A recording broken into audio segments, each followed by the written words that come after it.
Друзья, здравствуйте! К нам в офис забежал Юджин, наш менеджер по Dota 2 и КС госсоставу, и я решила его выдернуть и расспросить по поводу вообще финализировать нужно, наверное, этот год, как КС госсостав и Dota состав его провели и что мы будем делать в следующем году. Ну, ребята дождались, наконец, выхода последнего патча, который буквально то ли вчера, то ли когда вот он вышел, и приступают к активным тренировкам. Значит, к сожалению, ребята проиграли все свои отборочные, которые могли. У нас есть небольшой маленький турнирчик, возможно, под конец года.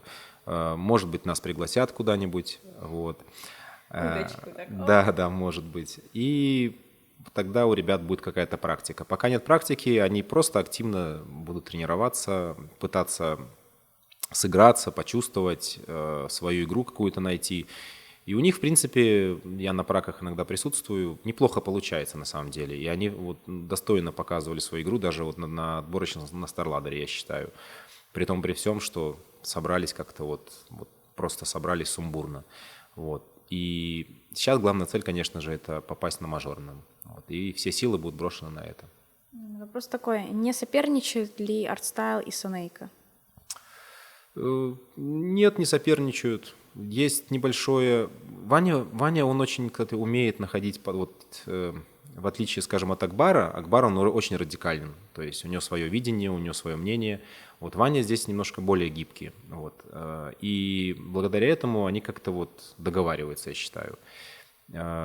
Может быть, мнения расходятся, но пока вроде все гладко. Пока вроде они там на ошибках учатся и достаточно достойно все, скажем так, перемалывают и двигаются дальше. Хотела бы у тебя спросить, как ты считаешь, стоило ли сохранять прошлый состав и возможно ли было сделать так, чтобы он вновь заиграл вот так? У меня мнение на этот вопрос всегда многие, в принципе, знают. Я считаю, что при должном подходе, при должной мотивации, в принципе, любой состав может заиграть. Исключением является лишь то, что игрок какой-то потерял мотивацию, желание, сильный конфликт с кем-то, нежелание развиваться. То есть, и тогда в этом случае игрок начинает тянуть команду вниз, и тогда, конечно, логично поменять игрока. Но это обычно, это происходит естественно и просто.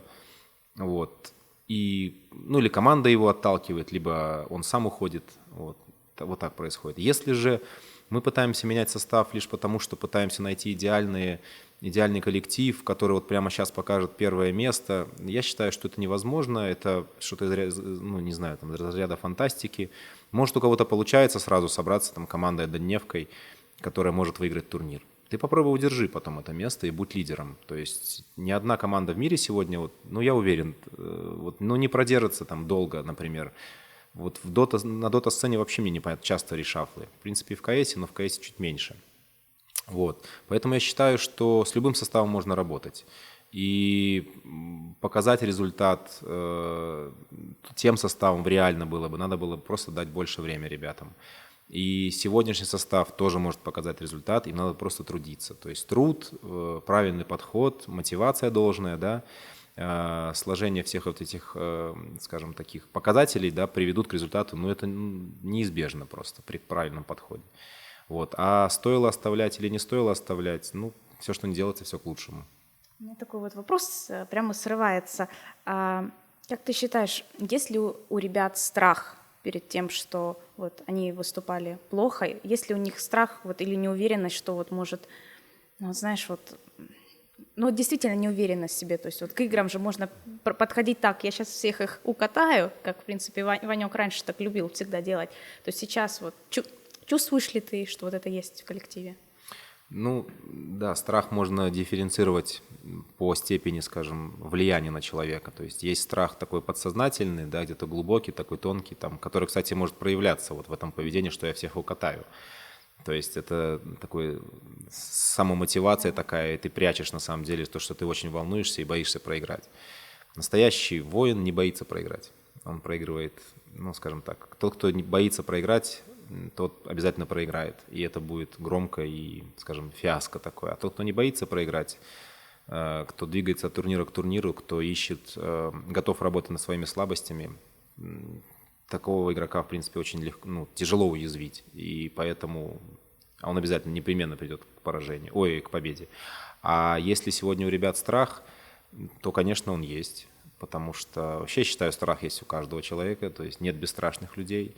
Вот. А особенно, если взять наш дота-состав сегодняшний, который все никак не может найти свою игру, не может найти свой состав, там, не могут никак толком победить никого, да. Вот. Они порядком от этого устали, они чувствуют давление и фанатов, и организации, и сами себя где-то загоняют. Вот. Ну и понятно, что каждая игра для них это такой челлендж, они очень волнуются, переживают, пытаются всячески скрывать, говорят, что все хорошо. Но я вижу, что волнуются, но это естественно, я считаю. Хорошо. Такой, наверное, финальный вопрос. Что по турнирам на следующий год будет? Будет ли увеличено количество турниров? Например, у ребят из CSGO состава очень много было турниров в этом году. Что вообще, на что будет упор в следующем году? Качество или количество? Конечно, будет упор делаться на качество. Марафон, который был в 2015 году, он, конечно, принес свои результаты, большой опыт, большой труд, но, как показало, скажем, ряд турниров, тот же турнир в MLG, вот этот, какой сезон, забыл, запамятовал, значит, когда ребята даже из группы не вышли после того, как заняли второе место на мажоре. Вот. Говорит о том, что сказывается просто расконцентрация тотальная, то есть усталость, вот эти перелеты, джетлаги постоянные, и это приводит к ненужному такому для нас результату. Поэтому в следующем году, конечно же, мы будем делать, именно что касается КС-состава, оптимизацию всех турниров, то есть очень досконально будут выбираться турниры, их количество будет уменьшено, именно я имею в виду поездки, да, какие-то, и тем самым у ребят появляется время на подготовку. Потому что с этими переездами ребятам еще такое огромное количество официальных игр, у них просто не хватает времени на то, чтобы что-то новое отработать, наиграть, проверить это. Вот. А на это уходит много времени. Поэтому будем делать упор на качество. И, следовательно, то же самое логично сделать и с дотой. Но сначала ребятам в дота-составе надо немножечко... им надо попотеть, ты правильно говоришь. Вот. Поэтому, может быть, количество турниров сегодня для них будем стараться, скажем так, наши требования к организаторам с точки зрения призового фонда, да, и каких-то других ништяков, если можно так выразиться, от организаторов, мы немножечко попустим по отношению к дота-составу. Вот. А у КС это возрастает. Тем более у КС в следующем году грядет, скажем так, большая, не знаю, большой турнир, в общем, и не один, наверное. Хорошо, спасибо тебе за интервью. Вот я надеюсь, конечно, все получится у нас. Вот. Очень, я верю в ребят. Вот, это самая главная вера. Так что всем спасибо, кто смотрел, и с наступающими праздниками. Счастливо. Пока.